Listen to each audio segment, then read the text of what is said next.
Now listen to this one carefully because this parallel is especially beneficial for relationships. Be mindful that different levels can seem alike. And if you're not paying attention, you'll be making the moves that were winning moves in the previous level. But since the objective is different on this level, you're now playing aimlessly. Passion public service announcement. Passionate. Let me tell you something. So what is this Passion PSA podcast? Who am I? Well, they call me Passion, short for passion no last necessary. Why is there no last name necessary? Because the first name says it all. I am passion and all that embodies. What do I do here? I give you the life coaching that you know you need, but don't enroll yourself in. When did I start? Actually, 2017. I'd leave a PSA on my Instagram regarding something I'd observed, and now we've evolved to this. Why do I do it? Why not? If even one person is able to take away one thing that changes their life, someone else's life, or changes the world for the better, then I've done what I was charged to do. So come on in, sit and listen for a while. There's something here for everyone at the Passion PSA podcast. Greetings and salutations, my beloved passionate newcomers, visitors, and guests. Welcome to another episode of the Passion PSA podcast, where I, passion no last necessary, your Get You Right guru, issue a weekly public service announcement about whatever I've observed or was on my mind. This is a for your consideration zone where the objective is to offer you a perspective you may not have previously considered to A, expand your thinking, and B, to aid you in becoming a better version of yourself, and for others. This is a safe space, but not necessarily a delicate one. I'll never rob you of your right to feel what you feel, the same way I won't sugarcoat the truth to make it more palatable. The goal is to get you to higher, more expanded thinking so you can operate as your highest and best self. If you are new here, we start each episode with affirmations to ensure that regardless of what we discuss and how it may make you feel, we have intentionally started on the highest possible vibration and correct frequency. So if you're ready, let's take this time and shift the energy upward. You are always welcome to repeat after me or to use this time to state your own affirmations. I study the game I'm playing. I am a star player. I play to win. I am an excellent strategist. I am focused on my goals. I am prepared to mount an amazing offense. I excel in every area. I exceed my own expectations. I am a winner. I am undefeated even if I don't win. It's not over unless I give up. I don't give up. Ever. Ashe, ashe, ashe. So passionate, sometime between 2020 and 2021, I realized that there were so many life lessons to be learned in playing Toon Blast. I know that sounds crazy, but just rock with me. So I think I had gotten to like the 5,000 level. Now, keep in mind that I'd been playing the game for years, not sitting somewhere with a diaper in a corner for days at a time. But so many times I would be stuck on a level for countless days because you only get 5 lives and the lives take an hour to refill totally. So if you can't make it to the next level before you exhaust your lives and you don't have any additional lives on reserve, you have to wait until you accumulate more or buy some. Your girl wasn't buying anything. So waiting was my portion. Amen, saints. There were so many times when playing the game, I noticed discrepancies, like absolutely being able to clear the level, but not getting what I needed right at the last minute, or positioning something correctly and magically the piece not going where I put it. So I had to repeat the level. There were points in the game where after a certain level, you had to update the game to continue playing. When I would be in the Play Store, I noticed that there were a lot of complaints about how the game wasn't fun anymore and how it was a clear money grab. Now, disclaimer, Toon Blast developers, if you are watching, thank you for your support, but please don't come for my neck, okay? Read your reviews and get live with your reviewers. Point is, I didn't co-sign or buy into the negativity of it being a money grab. levels and levels before, I actually took the time to like do research on how to win. And someone had stated that this, like many other games that can have you trapped on a level for what feels like an eternity, was a patience game, meaning more or less that the only way to win is to keep playing until you do. Okay, so when I changed phones, I was at a pretty high level.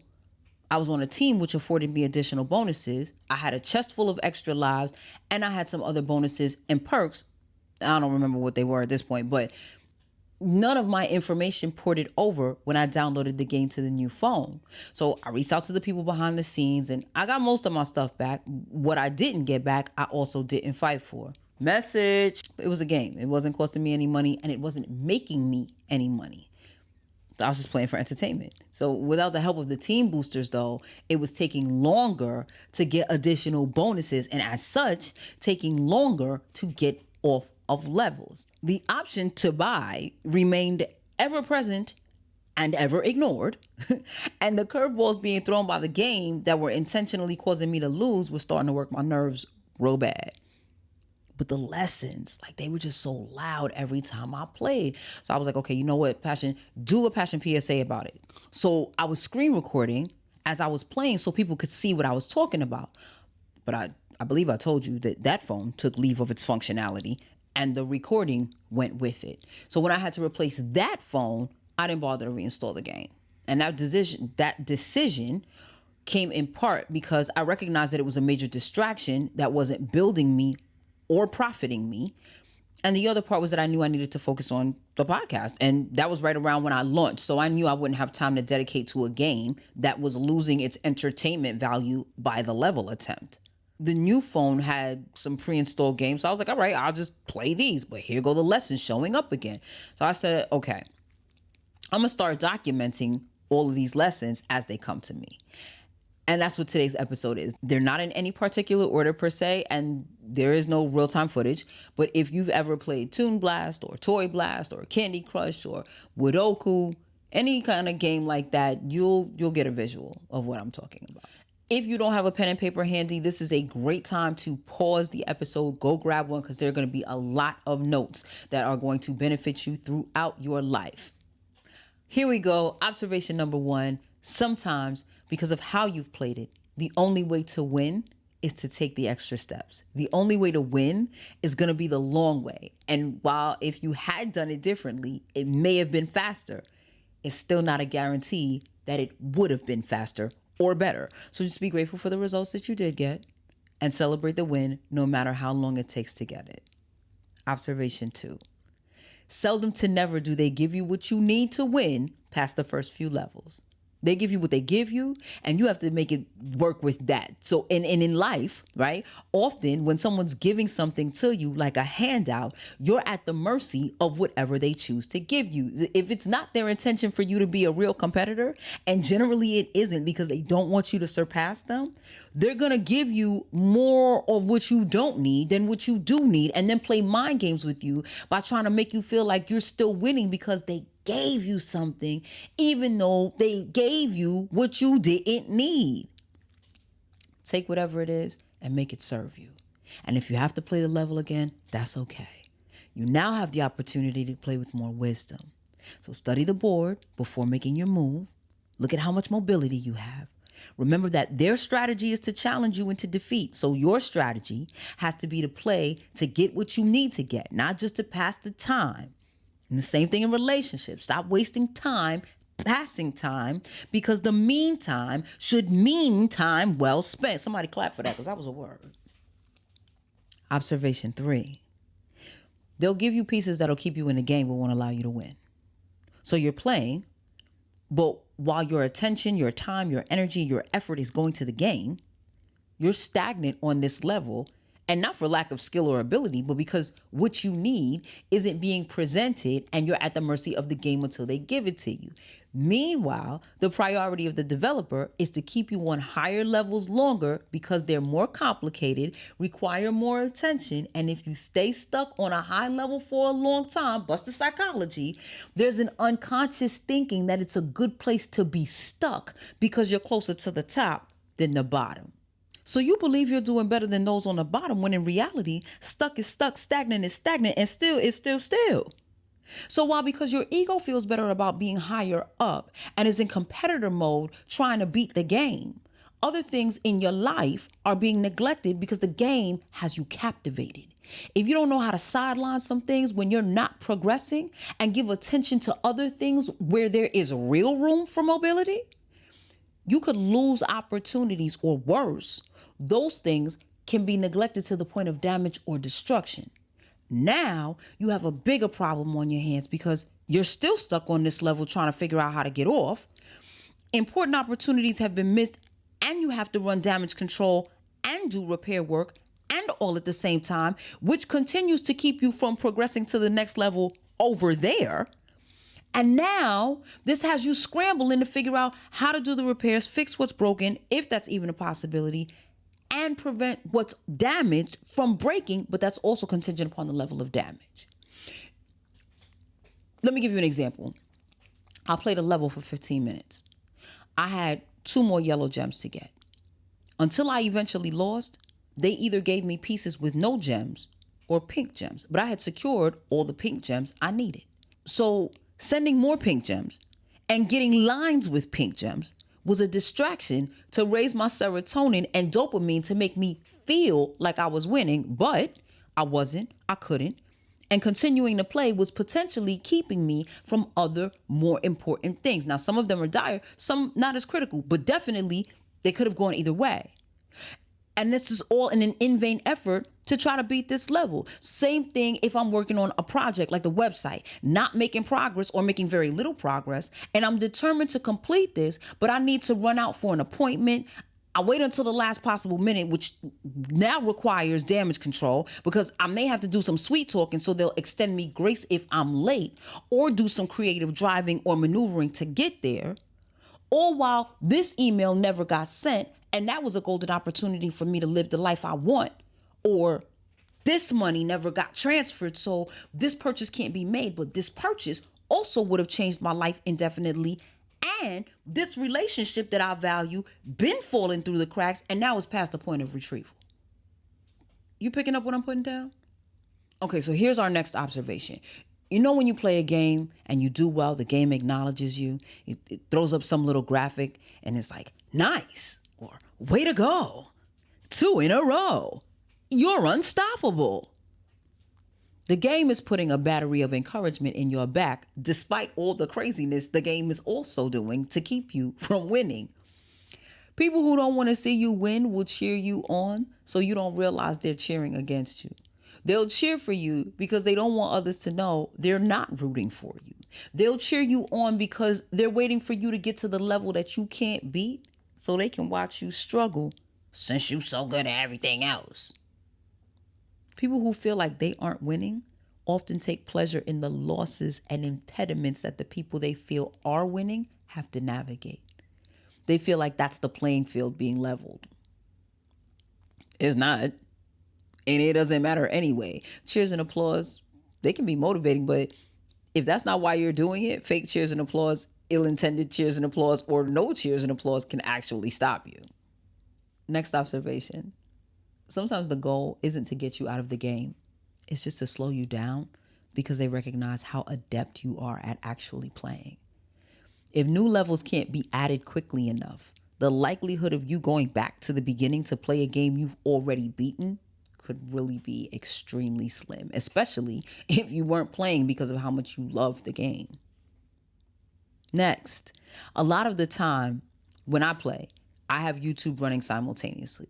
Now, because of the type of YouTube account I have, I always have picture-in-picture with no ad interruptions. Bless the Lord, because it is glorious.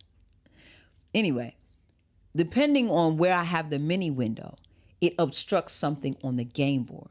And I realized at one point that I was playing blindly and I didn't even know what I needed to move on, but I knew I wanted to get off the level, hustling backwards. So when possible, do something to keep the short-term goal in front of you so you remember what you're playing for. If you need to get 3 of each of these, seeing how many you've gotten will keep you reminded of what's left to be obtained. Getting wins is great, but if the win doesn't get you what you need to get off the level, you've successfully been distracted and it is time to get back on track. Next up, just because it fits here does not mean this is where it should be. It doesn't mean that that's the best place for it. Your freshly washed car fitting perfectly into the space under the tree sounds great until you come back and see what the birds did to it. It fit there, but it fitting there wasn't necessarily ideal in the long run. That relationship with that person where you have all these things in common and you have great laughs together is a perfect fit if all you want to do is chill and laugh. But if you want to grow, you need to be in a space that's a good fit for your personality and your aspirations. And not every relationship can or will accommodate both. You're a perfect fit for this job, these hours, and this pay. That position over there doesn't seem like the best fit because you won't get the immediate benefits, but you'll get more benefit over a longer period of time. Now, this can have you questioning and delaying making the next move because you're not sure if this one is wrong or right. And that brings me to my next point. I hope you're keeping up. Sometimes the wrong move is the right move. You play something here, and after you've played it, you realize you played the wrong piece, or you put it in a position you didn't mean to put it in. But with the next pieces, you see you unintentionally set yourself up for success. And that move that you thought wouldn't serve you served you tenfold. So don't beat yourself up too bad about bad decisions. Sometimes those bad decisions are the best decisions for your life, and played any differently, the results would have been tragic. Now, there's a whole episode on decisions coming soon, so just put a bookmark there. Next, a suggested move by someone whose ideal situation is not for you to win, but for you to be walking in circles, is almost a guaranteed suggestion on how to keep you trapped or set you back.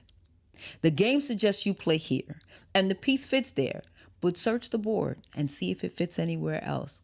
That someplace else may not give you a win in that play, but it may keep you in the game long enough to beat that level. There's only two things that beat strategy in this instance: a better strategy and what some will call dumb luck. One offers a greater guarantee. Choose wisely. Next on the list, it is easy to get so caught up on this one play, this one move, this one piece, and where to move it, that you don't even pay attention to the other pieces that are available. And while these pieces only offer a small victory, they open up other opportunities for additional wins with the very piece that had you all hung up and not making any moves, or was only offering one move. This next one is real good, and it's especially for those who get bored easily or who get antsy, okay? Not every level is exciting, but every level has to be played in order to go to the next level. If you rush through it because it's boring, you'll probably make a misstep and end up having to play the very level you're trying to exit all over again. Conversely, slow poking around isn't going to get you through it any faster. It'll only remind you of the mundanity. So where you may not feel zealous and excited for this level, if you allow yourself to get excited about moving on to the next level, you can approach this level with some ardor and some energy so you can get through it and get past it. Now listen to this one carefully, because this parallel is especially beneficial for relationships. Be mindful that different levels can seem alike, and if you're not paying attention, you'll be making the moves that were winning moves in the previous level. But since the objective is different on this level, you're now playing aimlessly. That thing that your ex thought was cute, this partner ain't them, and they don't think it's cute at all. That little move that you did with your previous partner, that was a finisher for them, uncomfortable and triggering for the new partner. You can't show up with stock moves any more than I can maintain audience attention and attendance using stock quotes or content, because y'all gonna leave. And so is that partner, because you're not trying to build a new life with them. You're trying to recycle an old life and expecting them to get in line. You ain't got to clap for that. I know I'm talking right.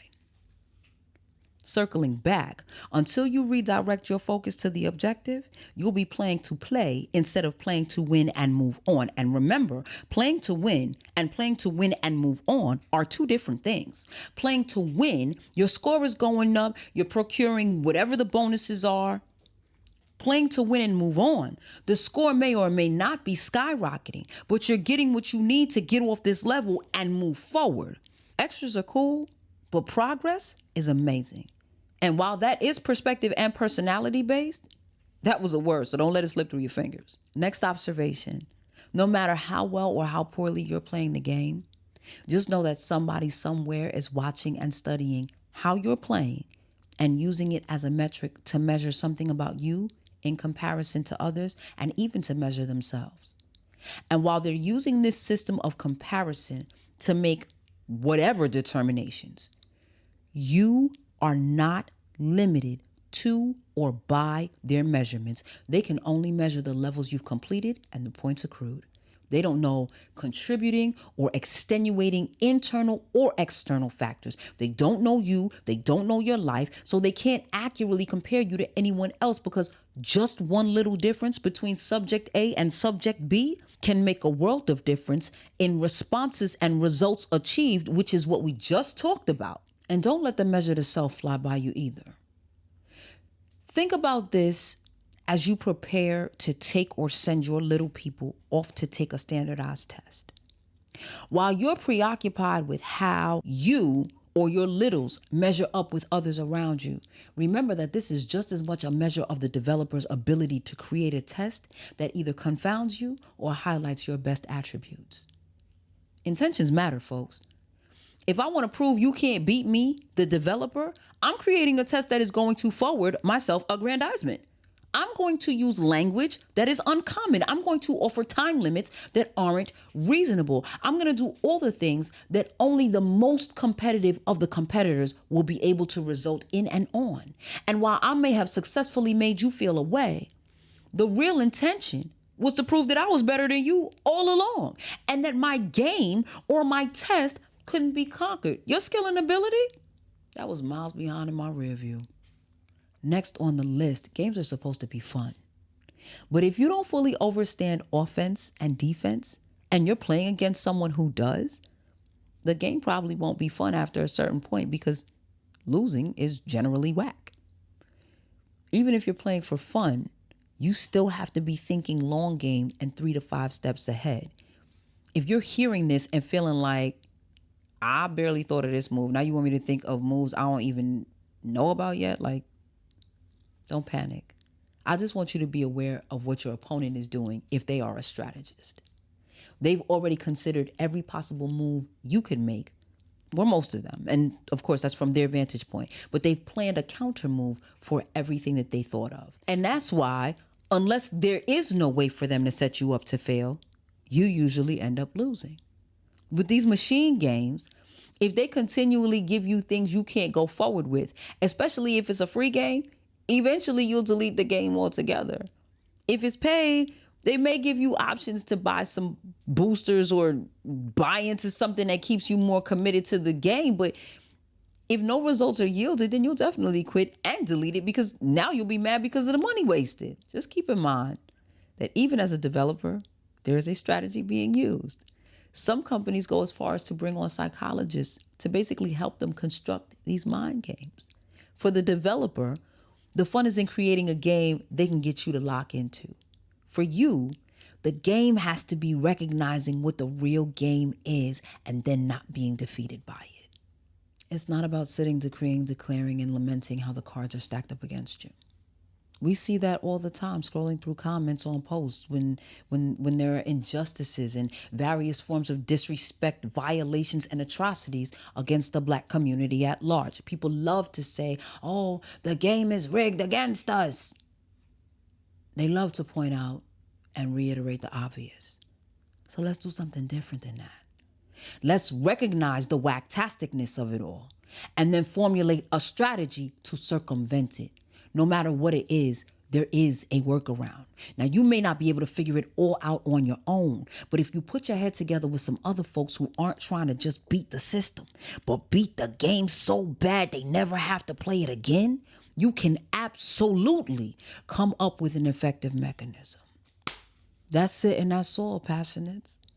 So, while some are playing for relaxation, I'm here reading between the coding and finding the life lessons.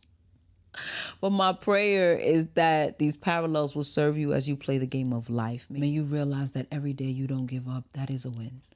And even though this level seems eternal, you will get off of it at some point. Let me know if and how this resonates with you. Do drop your comments, questions, concerns, commendations, criticisms, or compliments below.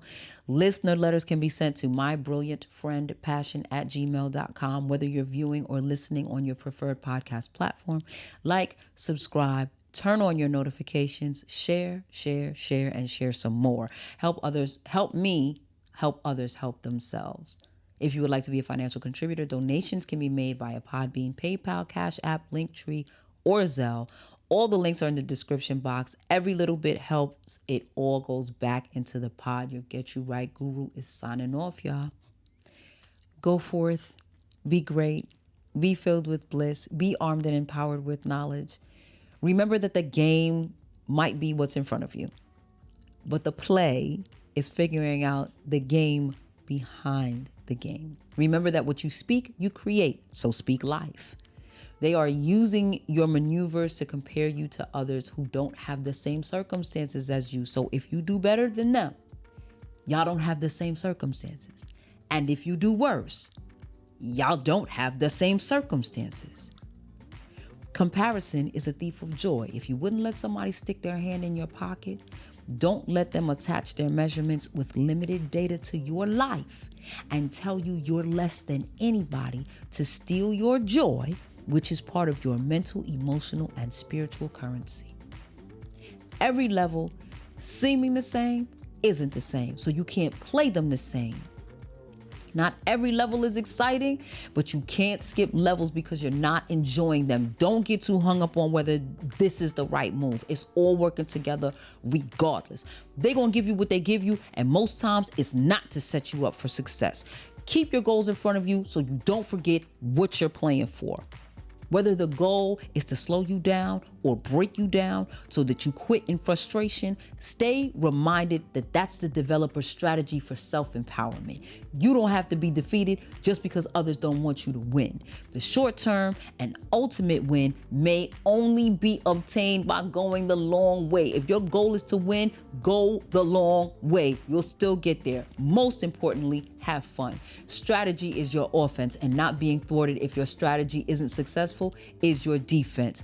Find a way to laugh through and at your frustration. My good sis calls it learning to dance on the bridge. That's enough recapping. You need more cliff notes? Hit that rewind and watch this episode again. Okay? In all things, be passionate. See you later.